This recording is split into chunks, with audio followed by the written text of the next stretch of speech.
que falam de coisas que não sabem,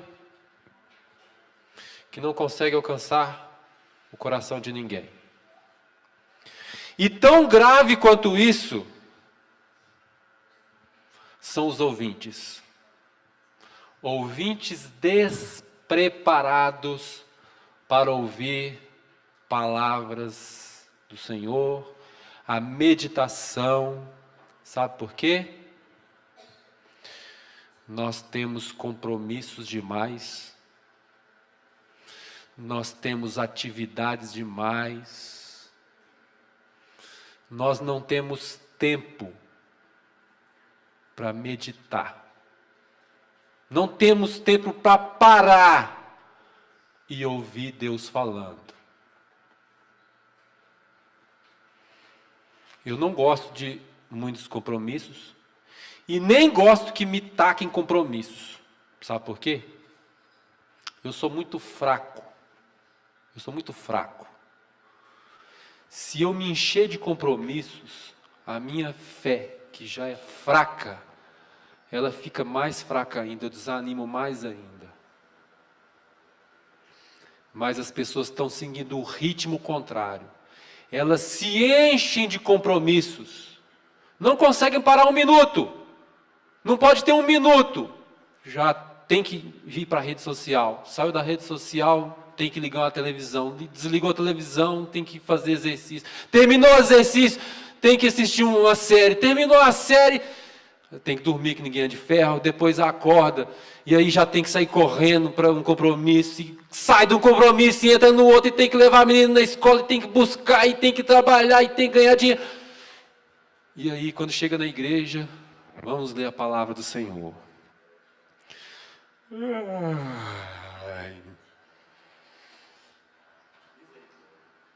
Vou estudar a lição de manhã.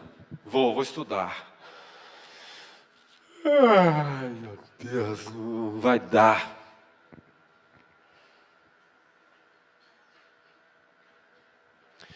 Não temos tempo para meditar na palavra do Senhor. Temos compromissos demais. Abra sua Bíblia em Lucas, capítulo 2. Ô Marquinhos, se você puder clicar naquela setinha, que aí ela vai maximizar e eu consigo passar por aqui. Né? Vou mostrar ali, naquela setinha ali, ó. Dá para ver aí? Isso, mais para cima. Aí, clica aí. Isso aí. Obrigado. Lucas, capítulo 2.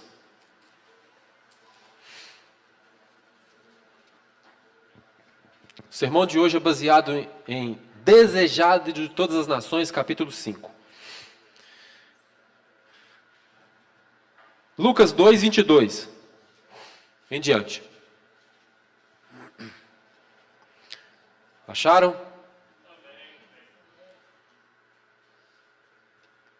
Diz assim, ó. Passados os dias da purificação deles, segundo a lei de Moisés, levaram-no a Jerusalém. Levaram quem? Jesus. Para o apresentarem ao Senhor, conforme o que está escrito na lei do Senhor. Todo primogênito ao Senhor será consagrado, para oferecer um sacrifício, segundo o que está escrito na referida lei. Um par de rolas ou 2 pombinhos. Depois de 40 dias de nascido, José e Maria levaram Jesus para Jerusalém. E ali ofereceram um sacrifício. E o sacrifício, devia ser sem defeito, porque representava Cristo, isento de deformidade física. E aí, se os pais fossem pobres, eles não levavam ali um cordeiro, eles levavam um par de aves, que era o caso de José e Maria. Eles, sendo pobres, não levaram um cordeiro, levaram um par de aves para apresentar ao Senhor como sacrifício. Eu acho que não está passando. Passa aí para nós, Marquinhos, fazer um favor. Ou está desligado aqui? Não, está funcionando. Ah, sim. Atenção, irmãos. O sacerdote não enxergou o mistério. Era uma cena comum. Uns pais apresentando crianças. Diariamente o sacerdote recebia o dinheiro correspondente à cerimônia.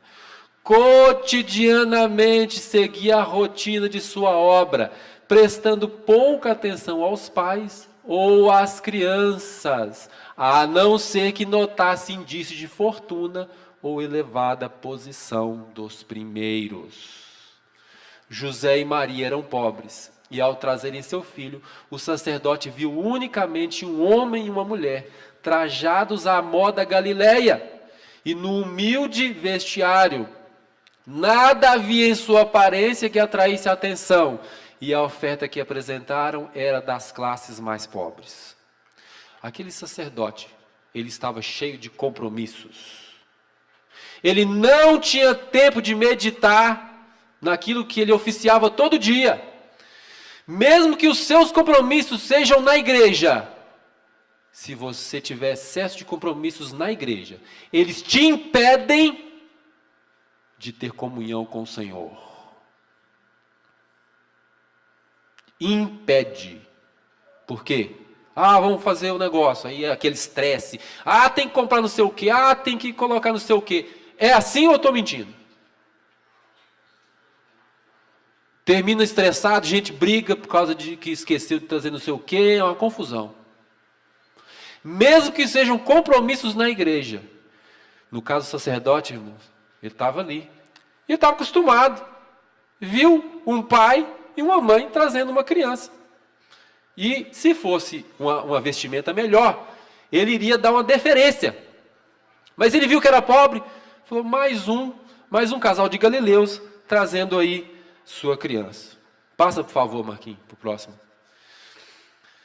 O sacerdote fez a cerimônia. Estava acostumado todo dia. Tomou Jesus nos braços, ergueu perante o altar e depois pegou o livro e escreveu lá, Jesus, no livro. Na lista dos primogênitos. Não percebeu que era a majestade do céu, o Rei da Glória. Não pensou que essa criança era aquele cuja glória Moisés rogou ver. Aquele que era o fundamento de toda a dispensação judaica. Tudo que acontecia dentro do santuário apontava para Jesus. Tudo. Tudo era apontando para o Cordeiro. Tudo. O sacerdote fazia aquilo dia e noite, anos a fio. Quando o tipo encontrou o antítipo, quando Jesus estava ali, presente, ele não percebeu. Porque ele tinha muito compromisso. Porque ele estava acostumado. Porque ele não tinha tempo para meditar nas palavras de Deus. Mesmo que ele soubesse tudo que estava escrito, ele não tinha tempo. Era o fundamento de tudo que acontecia ali. Mas ele não percebeu. Pegou Jesus no braço, escreveu o nome de Jesus. Fez a menor diferença para ele. Aquele nome devia ser sua sentença de morte, pois o sistema de sacrifícios e ofertas estava encerrando. Ele não percebeu. O menino de Belém tinha ocultado a glória perante a qual se curvam os anjos. Era a semente prometida, era Siló, o doador da paz. Foi ele que se declarara a Moisés, eu sou. Era o desejado de todas as nações que estava nos braços do sacerdote. A raiz e a geração de Davi. O sacerdote segurava a resplandecente estrela da manhã nos seus braços. Mas ele achou que era uma criança pobre, filho de pais pobres. O nome nos registros de Israel, declarando como nosso irmão, era a esperança da humanidade caída. Ele, aquela criança, era o verdadeiro sumo sacerdote sobre a casa de Deus. Mas ele não percebeu. Veja aí agora capítulo 2 ainda, verso 25. Havia em Jerusalém um homem chamado Simeão, homem este justo e piedoso, que esperava a consolação de Israel. E o Espírito Santo estava sobre ele. Vocês acham que Simeão ele vivia cheio de compromissos. Todo dia cheio de compromisso. Mexe no celular aqui, rede social para lá, vai fazer não sei o quê, trabalha de manhã, de tarde, de noite. Não! Simeão tinha tempo para escutar o Espírito Santo falar com ele. Ele era justo e temente a Deus. Ao entrar no templo, o Espírito Santo levou ele para o templo. Ao entrar no templo, ele vê uma família apresentando o primogênito perante o Senhor. A mesma cena que o sacerdote viu, Simeão viu também. Notou que eram pobres. Mas ele compreende as advertências do Espírito Santo e entendeu que o menino era aquele que anelava ver. Simeão dava tempo do Espírito Santo falar com ele.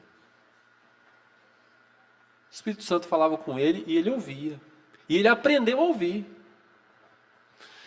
Então ele percebeu que era o Messias. Então o sacerdote ficou surpreso, porque Simeão parece uma pessoa diferente agora. Ele está enlevado. Ele se apresenta enlevado. Ele pega a criança nos braços, pega do sacerdote, pega nos seus braços e o apresenta a Deus, enquanto sente uma alegria extraordinária. O espírito da profecia estava sobre Simeão, e enquanto José e Maria ali permaneceram, admirando-se de suas palavras, Simeão é quem os abençoou. Agora aí, no verso 36, fala sobre a profetisa Ana. Havia uma profetisa chamada Ana, filha de Fanuel, da tribo de Azer, avançada em dias, que vivera com seu marido 7 anos desde que se casara, e já estava com 84 anos. Esta não deixava o templo, mas adorava noite e dia em jejuns e orações. Irmãos, ela estava direto na igreja, mas ela não estava lotada de compromisso, não. Ana não estava ali, tem que correr para resolver não sei o quê, tem que resolver mais não sei o quê. Não, Ana estava louvando e adorando a Deus, e tinha tempo para ouvir Deus falar. Ela entrou, confirmou o testemunho de Simeão. Estes humildes adoradores não haviam estudado à toa, não haviam estudado em vão as profecias.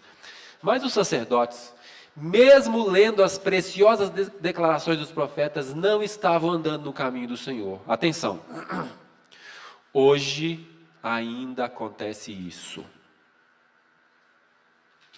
Acontecimentos importantes para o céu não são discernidos e passam despercebidos pelos religiosos e os adoradores na casa de Deus. O templo estava cheio de gente.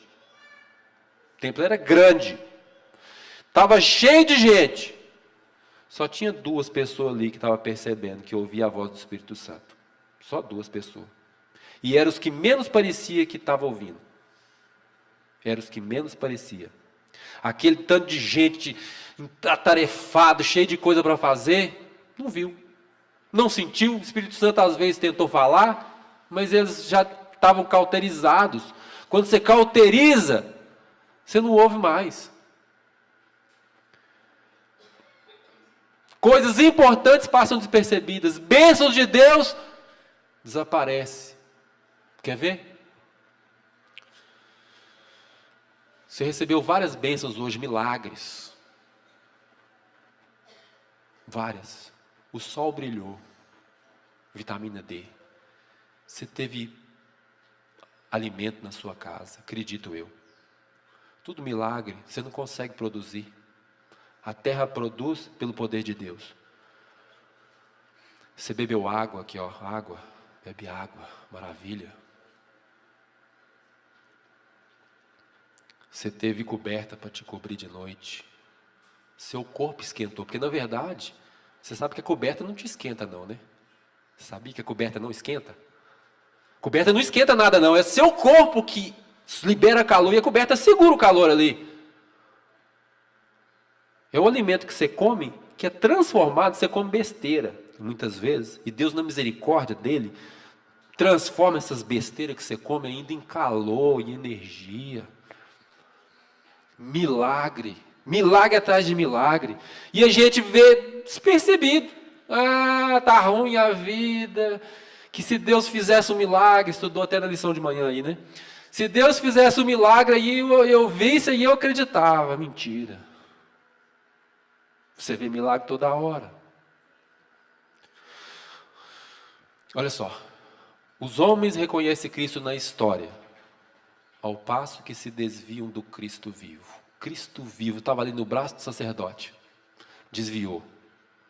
Ah, mas eu sei tudo do Messias, sei onde vai nascer, sei tudo. E aí?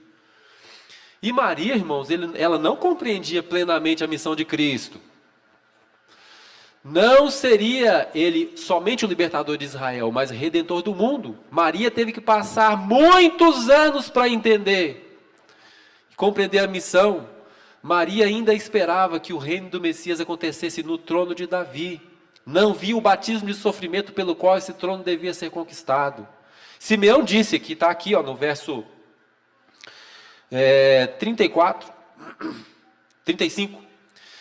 Disse para Maria: uma espada traspassará também a tua própria alma. Deus, em sua misericórdia, estava dando à mãe de Jesus uma indicação da angústia que ela já tinha começado a suportar. E sabe qual que é a dificuldade muitas vezes? Suportar a humilhação, suportar a dificuldade, suportar, porque, irmãos, eu disse, vou retomar o assunto que eu disse. Nós hoje não temos tempo, nem paciência para ouvir uma meditação, para meditar, para parar e pensar. Muitos já estão ficando com sono, porque não estão acostumados. Não tem costume. A gente é frenético. Nosso compromisso começa às 5 da manhã, termina meia-noite. E quando não tem, a gente inventa.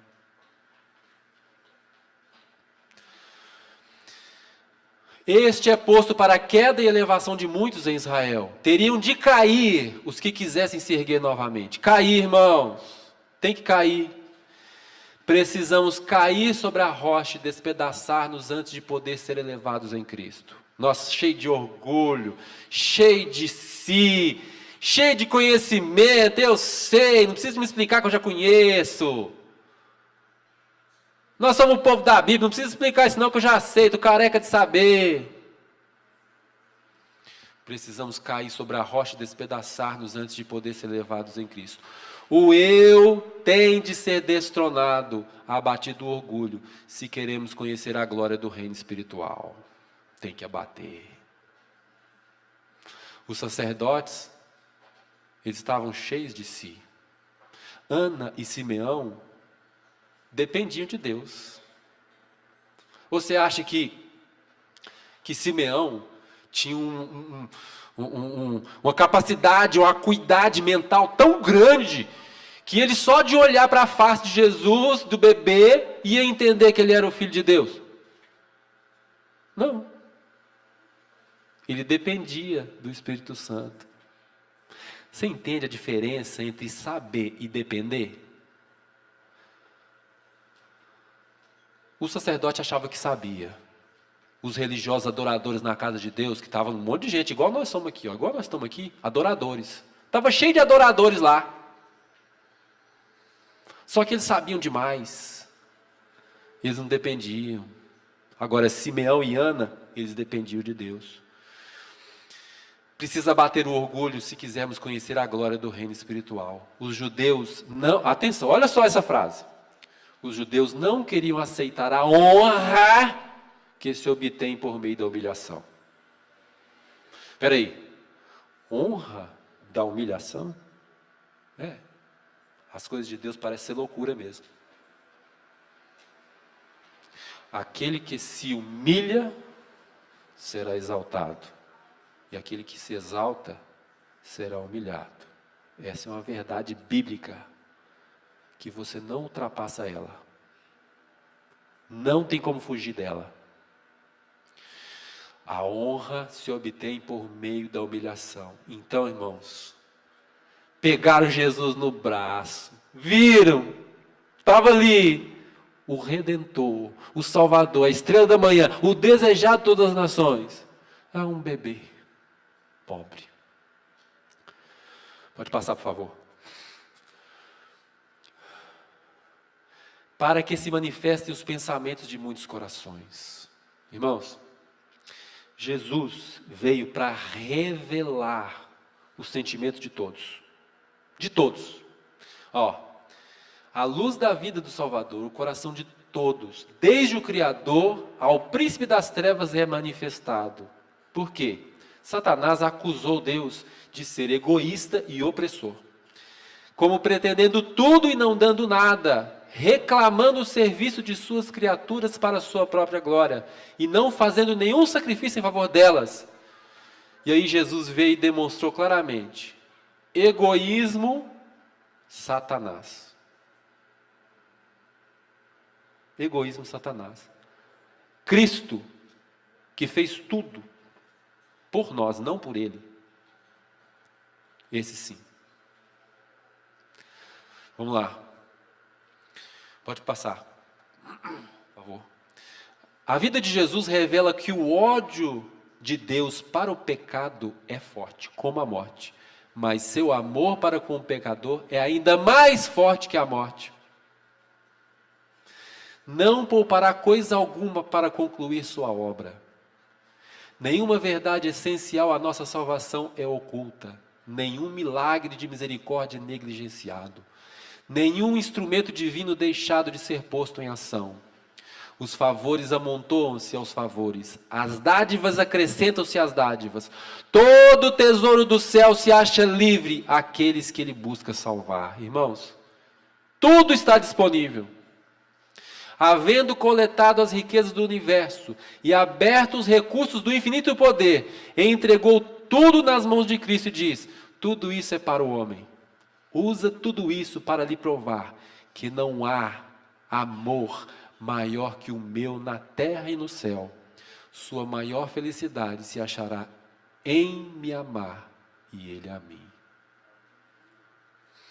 Na cruz do Calvário, amor e egoísmo encontraram-se face a face. Cristo viveu unicamente para confortar e beneficiar. E ao levá-lo à morte, Satanás manifestou a malignidade de seu ódio contra Deus. Tornou evidente que o real objetivo de sua rebelião era destronar o Senhor e destruir aquele que somente manifestou amor. Jesus revelou que os adoradores do próprio eu pertencem ao reino de Satanás. Os adoradores do próprio eu pertencem ao reino de Satanás.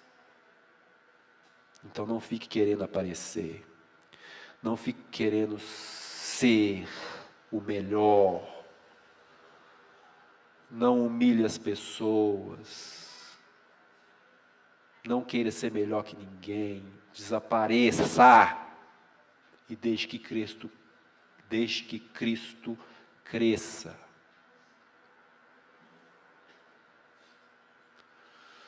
Todos manifestariam de que lado se achavam.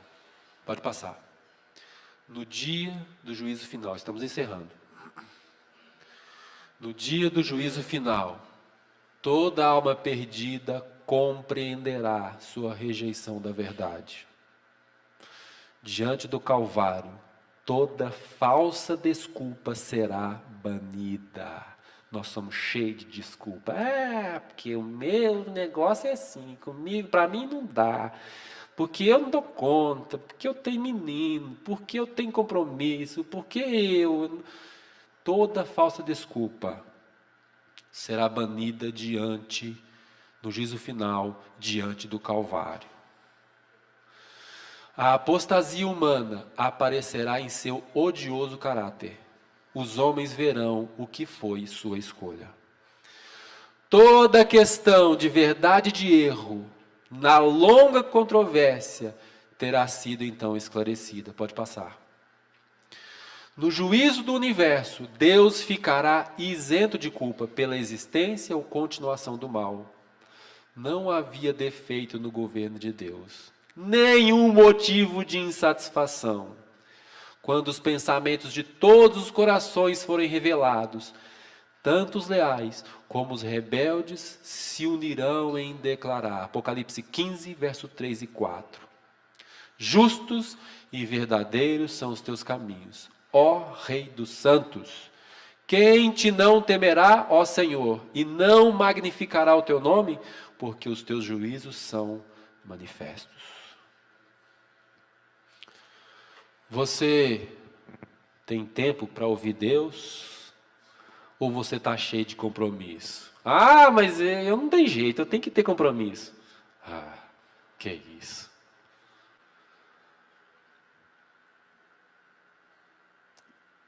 Quando acontece um acidente com alguém, quando a gente entra numa situação de doença, aí larga tudo para lá. Aí larga. Não tem jeito? Tem. Tem que largar? Não tem? Aí para. Mas então por que não parava antes? Dá para parar também, ué. Volto a fazer a pergunta. Você deixa o Espírito Santo falar com você? Você permite? Ou você anda tão cheio de compromissos e atividades que você está dentro da igreja, estuda a lição, estuda a meditação, estuda o ano bíblico, ouve o hino e vai para a igreja resolver negócio e corre para resolver não sei o quê. E o Redentor, o Salvador passando perto da gente, e a gente não está enxergando ele. Fique em pé.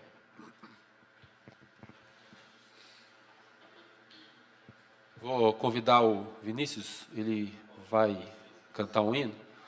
Não, senta de novo, por favor. Pode vir, vem cá. Sentem de novo, por favor. Bom que vocês movimentem um pouquinho aí.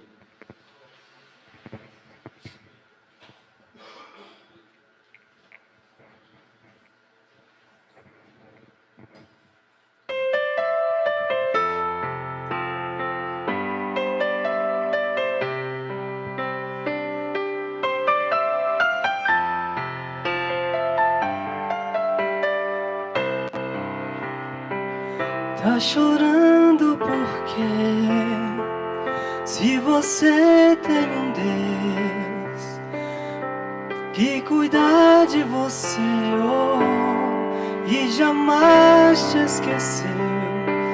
Ele sabe de tudo que você tá passando e mandou te dizer que Ele está cuidando. Lembra de onde você veio, aonde você chegou. Lembra de todos os livramentos que você já passou. Não era pra você estar aqui, mas Deus falou assim: este aí vou levantar.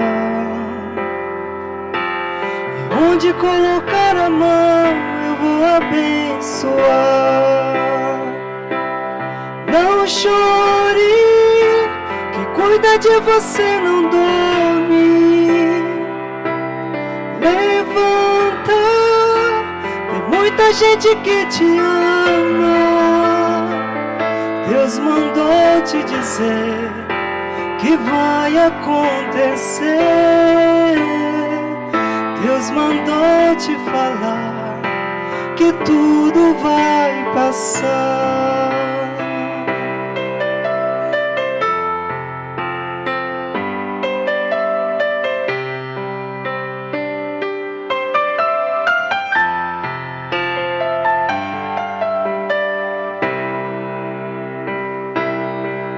Lembra de onde você veio, aonde você chegou. Lembra de todos os livramentos que você já passou. Não era pra você estar aqui, mas Deus falou assim: deste aí vou levantar. Onde colocar a mão eu vou abençoar. Não chore, quem cuida de você não dorme. Levanta, tem muita gente que te ama. Deus mandou te dizer que vai acontecer. Deus mandou te falar que tudo vai passar. Não chore, quem cuida de você não dorme. Levanta, tem muita gente que te ama. Deus mandou te dizer que vai acontecer. Deus mandou te falar que tudo vai passar. Deus mandou te dizer que vai acontecer. Deus mandou te falar que tudo vai passar. Amém. Amém. Eu preciso falar uma coisa a respeito de bênçãos com vocês. Nós vimos aqui a história do Provai e Vede. A farmácia fechou no sábado, continuou o mesmo faturamento, melhorou, abriu mais filiais. Uma bênção, uma coisa boa. Mas Deus abençoa, mesmo se a pessoa estiver desempregada. Eu vou citar para vocês a história de Elias. Elias, ele fez o que Deus pediu. Deus mandou ele lá falar com o rei. Não vai chover, rei. Não vai chover. Enquanto eu não falar para chover, não vai chover. Acabe. Elias perdeu a casa dele, porque não tinha mais onde morar. Teve que fugir. Não tinha plantação, porque estava seco. Deus falou assim: Elias, vai lá para o ribeiro e fica lá. Aí Elias foi para a beira do ribeiro e ficou lá. E agora? Deus vai me abençoar aqui como? De repente veio um corvo, um pão. Taca o pão. Daqui a pouco veio outro corvo, a carne. Tuf. Todo dia, todo dia, todo dia, todo dia.